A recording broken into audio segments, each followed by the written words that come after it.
Well, the BRADLAB started working with Lincoln International Business School second year students several weeks ago now, and when we first started, I set them a simple brief, something that we call fantasy startup. So the idea would be that they would eventually come up with their own startup idea, structure the company, put budgets together based around a single startup product idea, which is often the shape of startups. You know, they have a single product, they build a team around that product. They might go to Kickstarter or some form of crowdfunding. They might look for seeding from venture capitalists, etc. But it's a single idea that they then might grow a year or two later into other products. But a single idea was the starting point and the center of focus for the BRADLAB project. But before I wanted them to come up with their own ideas, I wanted them to understand existing startups that were already successful. And so I introduced 3 startups, UK-based startups that are already up and running. And the students split into groups and chose a startup that they would then adopt and do a kind of fantasy marketing pitch to. So they had to understand all about the client, understand where their money came from, how much they had to spend, what they thought they should be doing with their money to market their service or product. And the 3 startups that I chose were Turo, it's sort of like Airbnb for cars. So you enable other people to rent your car for a day or a weekend. A company called Blaze, who make this amazing bike light that projects an image of your bike almost holographically in front of your bike, so it makes for much safer riding.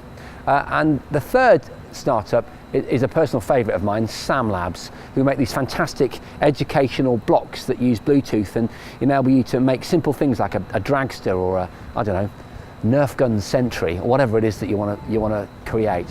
The basic idea behind the whole BRADLAB concept is that I open my black book, which is full of some very exciting names and companies that I've had the pleasure to meet over the years. So I've been all over the world to startups, university laboratories in South Korea, Japan, Silicon Valley, Milton Keynes, all over the world.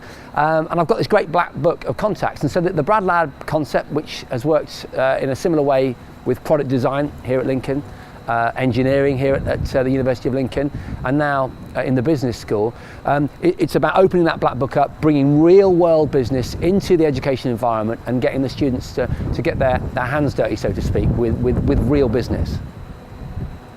I'm so impressed with what the students have done. You know, I think, I'm not exaggerating, most of them could go right now and work for a Soho or Shoreditch or Manchester marketing agency and actually pitch to real clients. They're that good.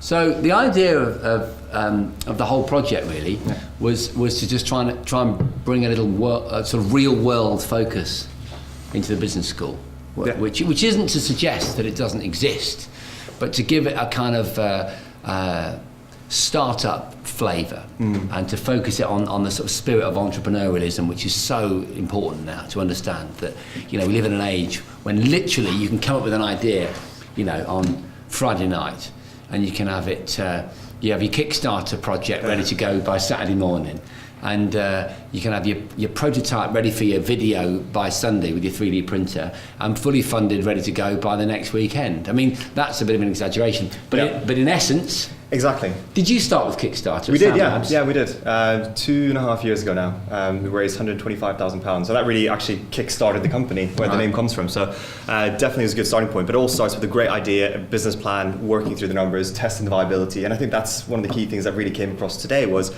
how well thought through these things were. Really impressed. Great to see that they've considered all the different aspects, competitors, monetization, revenue, all these different elements that build up a startup and take it from being an idea and something cool you chat about at the pub into a business that employs people and has a positive impact.